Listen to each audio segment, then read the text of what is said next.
WNST, Towson, Baltimore, and Baltimore Positive. We're positively taking the show back out on the road next week. We will be at Pappas and Glen Burnie down in Anne Arundel County with Anne Arundel County Executive Stuart Pittman. It's all brought to you by the Maryland Lottery. We'll be giving these away as well as our friends at Window Nation. We were in Ocean City all last week talking to lots of elected officials, lots of stadium stuff, lots of Orioles stuff, lots of federal money stuff, but no talk of Ravens just yet. Dennis Koulatsos joins us now from Coons Baltimore Ford. He'll be here on Thursday driving you home in between two fake football games. But I don't know, Den, we're coming to this point like where the baseball team was gone for 10 days. They come back now in this place that you and I have only seen them maybe twice as a franchise in our lifetime, where you're 30 games over 500, playing 625 ball, have all of this October sitting in front of you. And the football team has this injury to the cornerback, and it's going to be quiet, and the running back's going to run, and they're not going to play for 2 weeks. Boy, the Orioles do have a stage here for a couple of weeks, don't they? Yep, they have our undivided attention, and you know what? They're a lot of fun to watch, Nestor. 6-3 from the road trip. Gunnar Henderson doing some great things. No better time to be an Orioles fan than right now, is there? No, there isn't. And I guess for picking this up and Blue Jays, Rockies, White Sox, home games, all of that going on, it really does remind me of how great baseball can be. When I'm down in Ocean City and I'm leaving a bar that doesn't have TVs to go to Secrets where they only have TVs but no sound, and they were only on two TVs. There were other TVs had the Dodgers and this and that, whatever. But like I literally wound up late night every night I was gone, glued into the Orioles. Even when they're winning big, I wanted to see how the relief pitching was going to go, how things are going. I mean, in the case of Sunday, Gunnar Henderson has a chance to hit for the cycle in the seventh inning. You're like, well, you hope he bats. Then he bats in the and doesn't stop at first base. I mean, they're doing stuff that every night there's, oh, this happened or that happened. Or even when bad things happen and the starting pitching doesn't hold up like with Flaherty or something, it makes for the roller coaster that makes us sports fans. This is why I didn't become a sports fan because I cared about football 14 times a year when I was a kid. They didn't play that often. Baseball, they played every night, and it was something that your mom cared about beginning in April and something that hopefully you could go back to school in September and your team would still be relevant. Well, this is that year. Yeah, this team just keeps on winning. There's no quit in them. Gunnar Henderson, I was very glad to see him not even think about stopping at first. He plays to win. He only has one speed. Brandon Hyde said as much in his post-game presser. I was very happy for him to get that double. Look, a double is better than a single. You never know. Teams sometimes come back, although I don't think there was any danger for this version of the Oakland A's. But 6-3 from the road trips. They're whipping up on really bad teams. They're competitive, really good teams. And that's all you can expect from your ball club this time of the year. All I keep thinking about is game one, right? When is that? Who is that? Ugh. And listen, sprinting to the finish line, and they have 38 games left as they open against the Blue Jays, and 15 of them are against awful series. They might win, go 12-3 or 13. They need to win. They need to win 23 games to get to 100 wins. I mean, they're that. I don't know what makes them a lock. What makes them a lock is their magic number. But this point where you take a series off and you can't get eliminated, and you play on the weekend and you rest people and you get – it sounds good to me. I mean, it sounds too good to be true, but they have to sprint to the finish line to get there. They have these big games coming up against Tampa in a couple of weeks. They're going to play Houston one more time. And this Blue Jay series is also – no offense to the Rockies. I think they'll be okay against the Rockies and the White Sox. They'll do okay. But these head-to-heads and the teams that could chase them down in the American League, it's important to put the foot down here this week. Have good crowds, too. Yeah, it really is. I already have my tickets for one of the Rays games, one of the midweek games. Looking forward to that one. Love to see competitive baseball, and the Rays should be a team scrapping and being in a desperate position to beat the Orioles. So I'm very much looking forward to that matchup. Well, big games, big baseball games, not so big fake football games, right? But the off the field thing, I haven't talked to you about Marlon Humphrey at all. I mean, I was down at the beach over the weekend. We did our segment last week primarily on ownership and sports ownership. We took a deep dive on that. If you want to check that out at Baltimore Positive or under Dennis's tab. I know you've talked to Luke about the football team as well, but The Marlon Humphrey injury, I don't think it's where Ronnie Stanley were a couple years ago, but if Marlon Humphrey's not going to get on the field and be Marlon Humphrey this year, or going to scuffle, or Lord knows where Jimmy Smith was, or where John Ogden, or Deion Sanders, or turf toe, but a surgical procedure in August is a surgical procedure in August. Well, that's what I don't get is he's had this injury, so I don't know why it wasn't addressed earlier. I know undergoing surgery is never fun, but this has been a lingering injury, so I think that's a question that I would ask him and the team is why wait so long? Why didn't you do this after the season was over with? Well, I don't get to ask him questions, Dennis. I mean, you know what I mean? Like Well, maybe Luke can answer for us, you're right? being So, rhetorical, but like uh, that but certainly I is would like to know. I question mean, one. if it's something that's going to bug him, right? I mean, why not get it addressed earlier? Why wait until right before the season starts? Makes no Well, sense and to me. also the peddling that he'll be back, he'll be okay, he'll be okay. Okay. Okay, I mean, okay, on a foot in the NFL, in the secondary, where if you're only 97%, you're going to get beat every time. I mean, you're going to get right. beat by Chase every time if you're 95. You can't play it. It's like pitching at 90%. You can't do it. I mean, Can't do it. it's Nope. the wrong spot on his body. If it's a forearm injury, I'm like, okay. I would expect him back October 1st.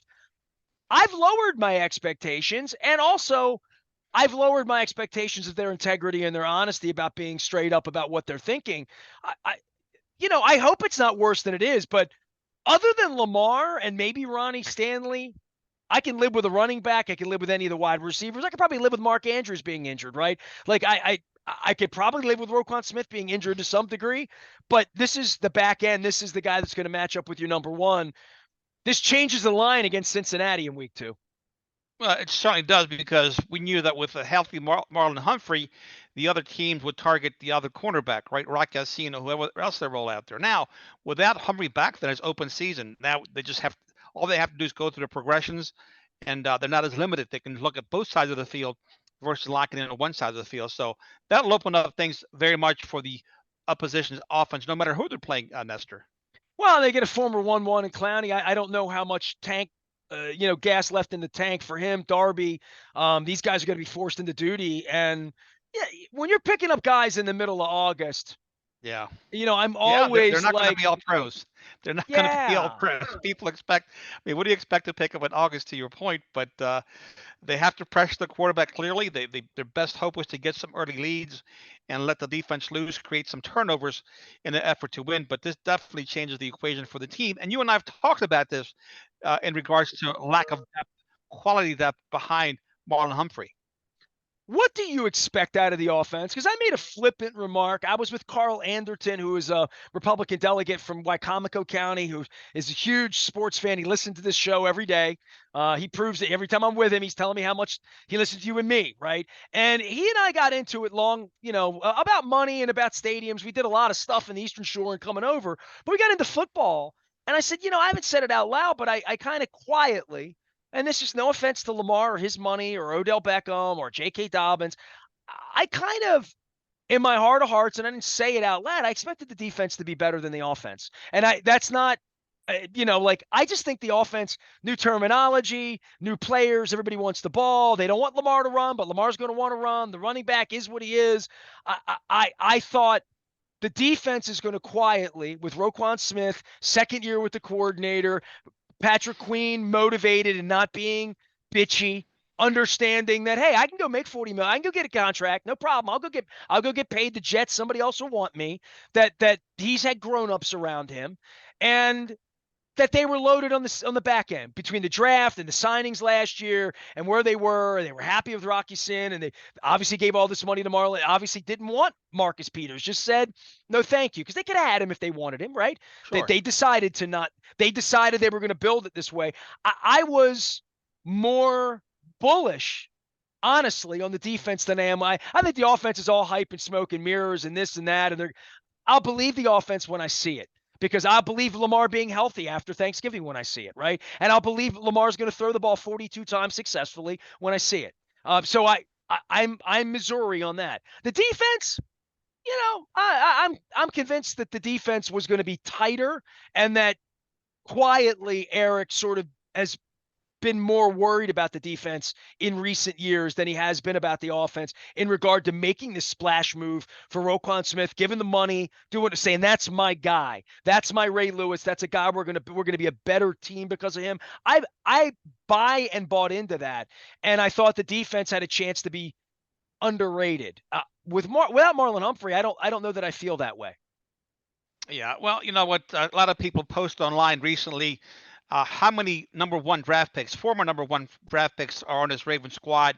Some are at the prime of their careers, some not so much, such as Del Beckham Jr., Jadeveon Clowney, and even Laquan Treadwell. He's in that grouping. But they have a ton of experience, a dearth of experience, if you will. And as you mentioned, the offense has to shine sooner than later. And the terminology, the scheme, they have to grow up very, very quickly in order to give themselves a really good chance to win. And they started off with the Texans, playing the Bengals without the quarterback, their star quarterback, Joe Burrow. It works in their favor. So hopefully they can iron out some things before the schedule gets tighter.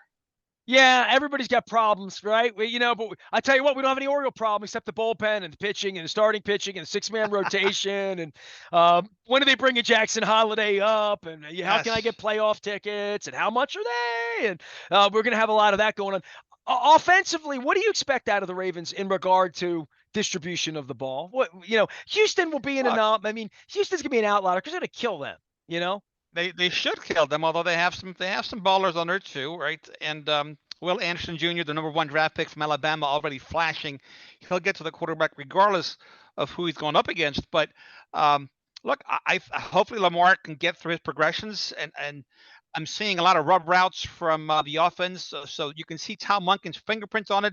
They should have guys running wide open, which will make Lamar Jackson more accurate. And they have a chance to really open things up. They're running 11 personnel 80% of the time now. I think they believe they did it 13% of the time last season. So already the offense has been greatly opened up. So you get these great space players in space. I expect great things to happen, some chunk plays early on in the season. We're going to see Lamar in a pro set offense. This will be interesting.